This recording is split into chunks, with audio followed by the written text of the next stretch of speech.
We are doing it again, Sarvi, and we're doing it in front of everybody, repeating the same sentence for 100 times. Okay, so... I don't know, what's... Better person. This is harder than I thought, but I'm loving it. In my previous videos, there was a playlist called Stories of My Class.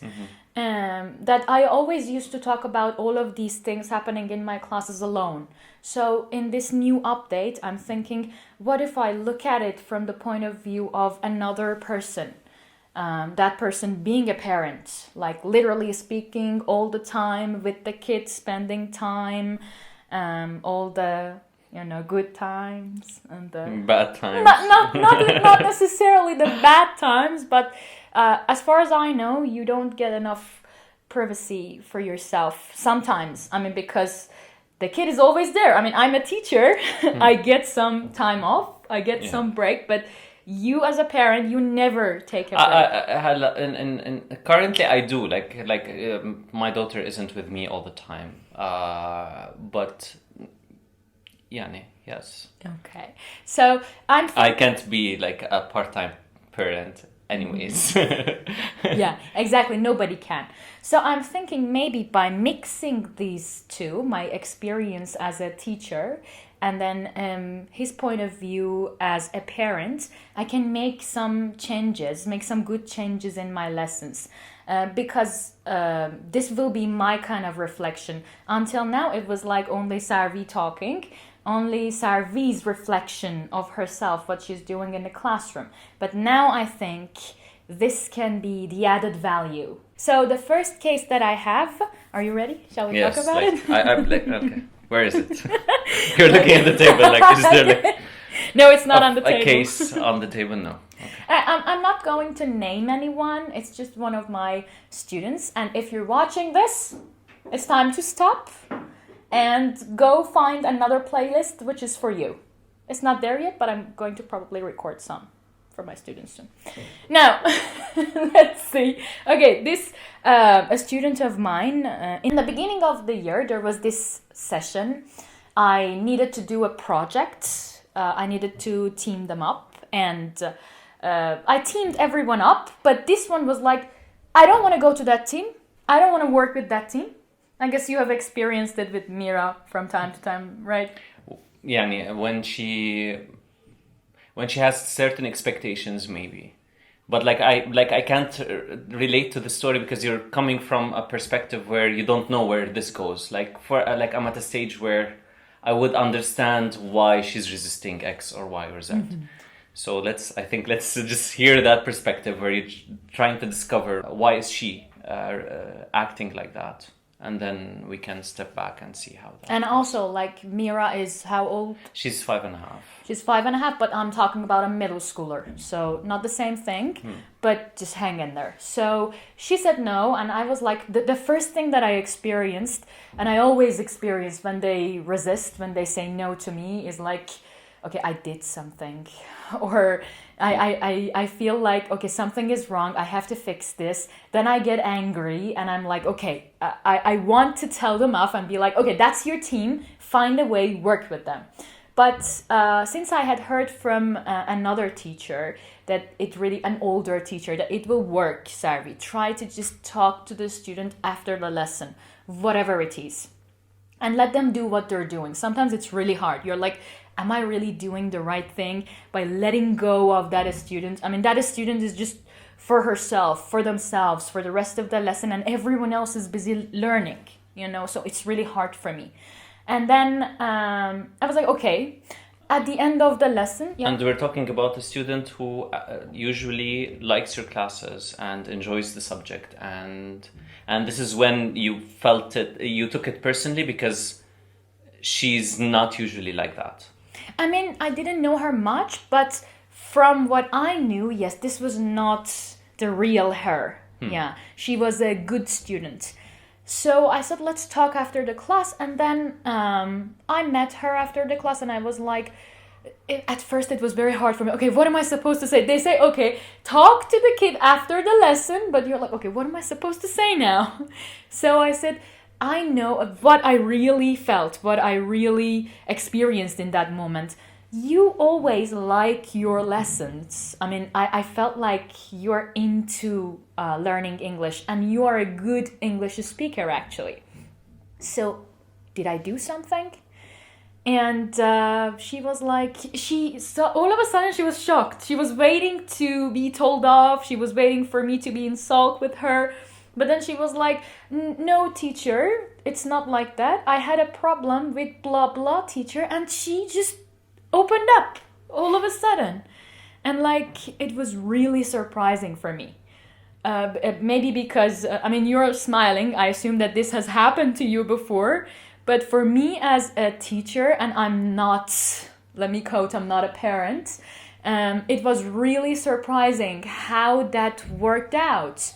I mean, normally I would say, no, go to that team, work with them, discipline, classroom management, but then everything turned. So what do you think? So there's this thing, like Mira's mom, my daughter's mom, she always takes this approach where like we treat Mira as an adult. Like I treated Mira as an adult when she was young, but like I treated her as an adult out of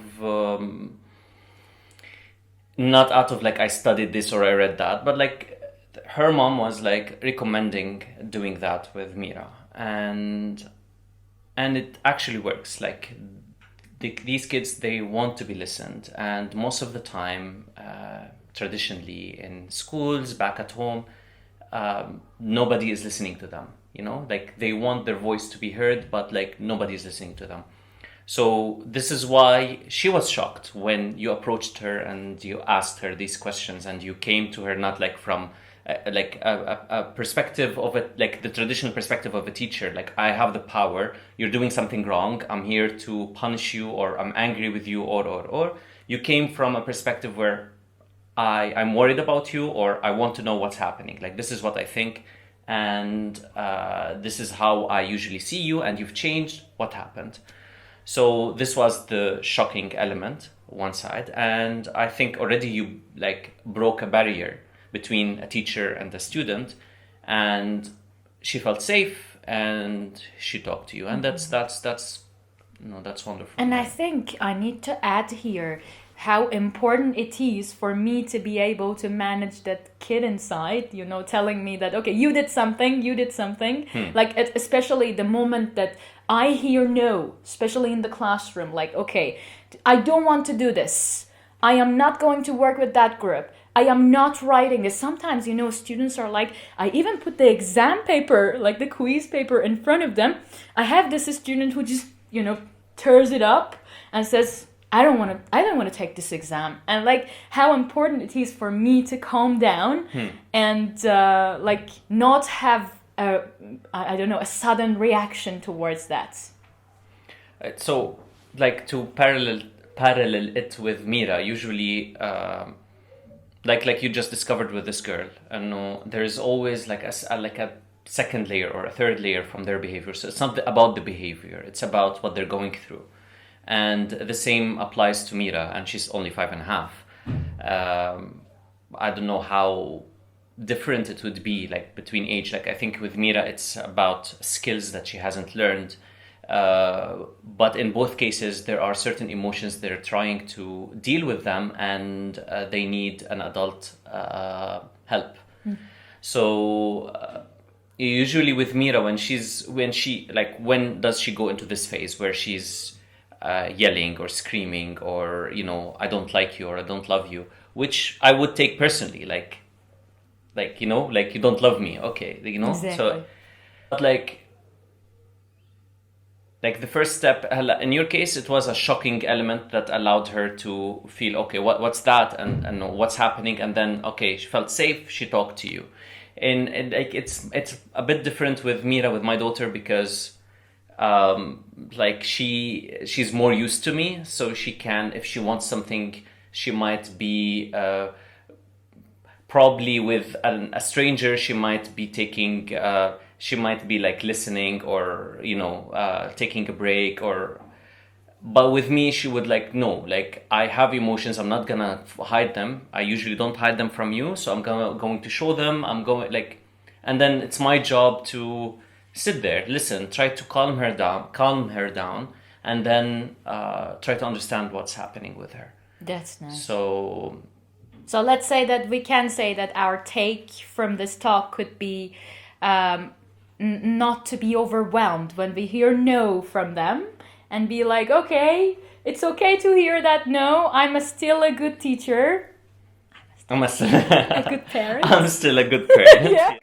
Like probably your first reaction to something like that is like when you're overwhelmed is to react, and instead of reacting, which you maybe you cannot have control over that reaction. Maybe it's a matter of like stepping back and like assess the situation. Is it something you want to deal with right now? Like when she's behaving like that, you waited until the class was over. But probably when you're giving an exam, you can't do that. Like if she like tore the exam. So what if you say, I'm improvising. I don't know what you would do. Maybe you can, like, because you have experience of many things or different forms of reactions from the kids. Maybe you can write them down and try to see how you can deal with every like different reaction. So probably when the exam is like more urgent, you need to do it right now. But maybe for this particular kid, you can say, okay, I'll take the exam. You can sit outside or sit beside me, and then let the others take the exam because you don't want to take time from the other kids. And then later on, after the class, you can talk to her, assess, and probably give her a chance for a redo. I don't know, like you're the teacher, not me. But one more thing, probably like you need to do exercises yourself, like breathing exercises. Try to remind yourself it's not about me. Like, I'm a good teacher, I'm a good parent, you're a good teacher, I'm a good parent. Remind yourself of that, and then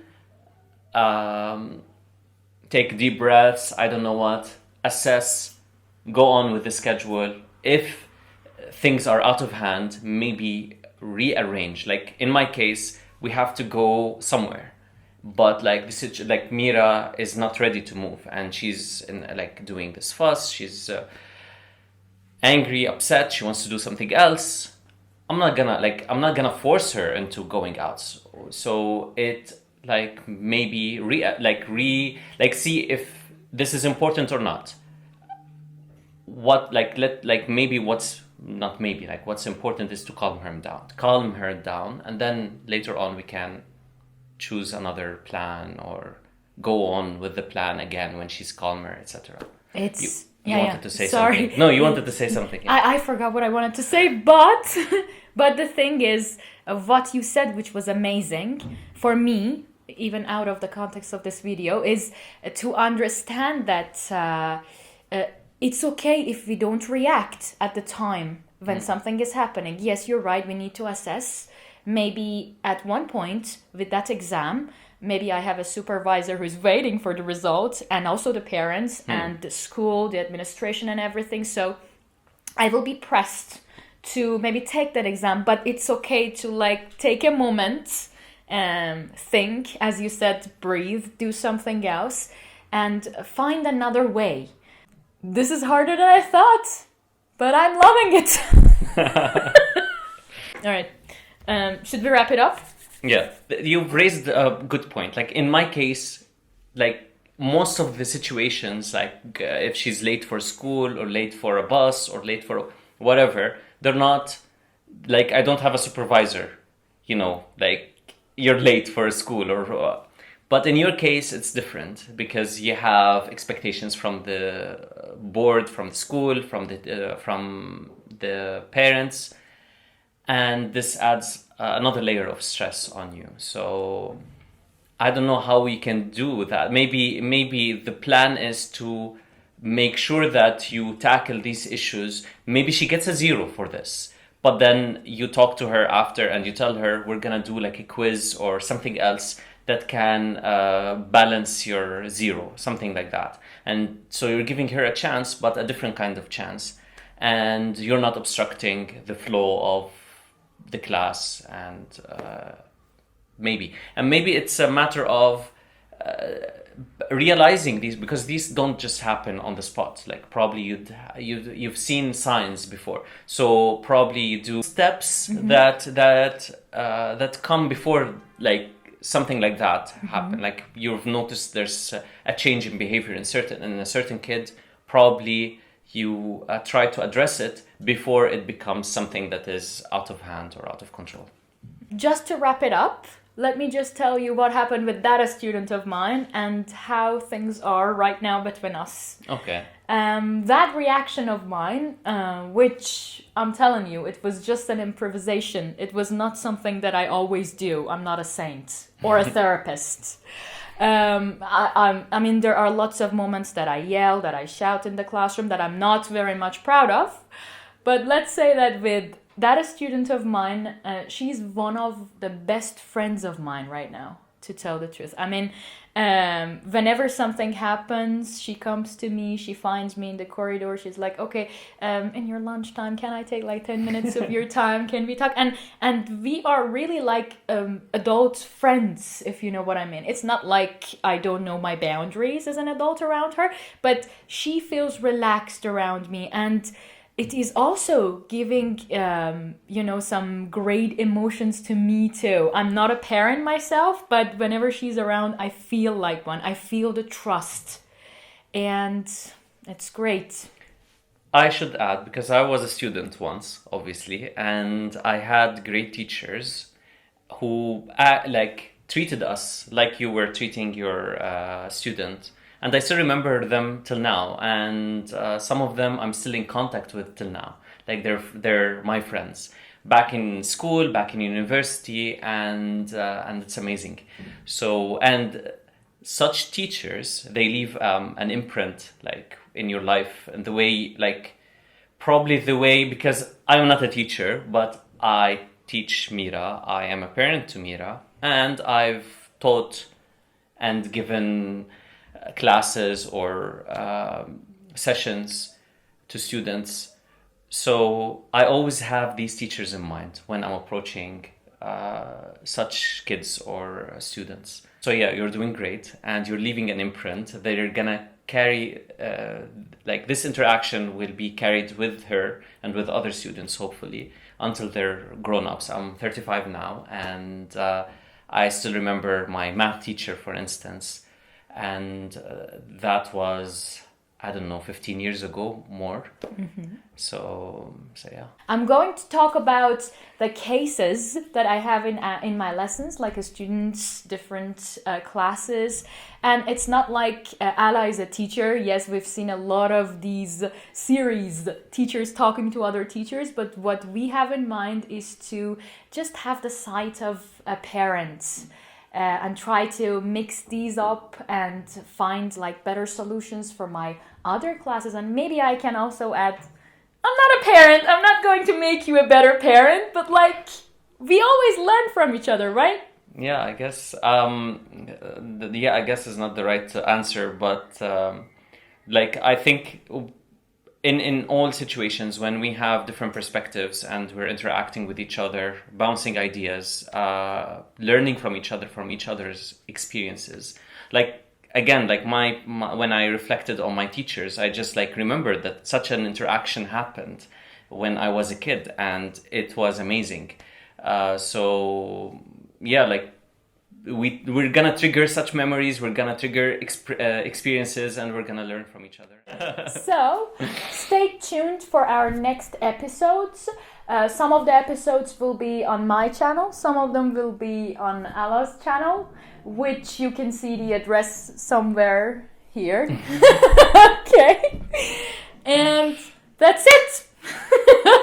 Okay, we just begun.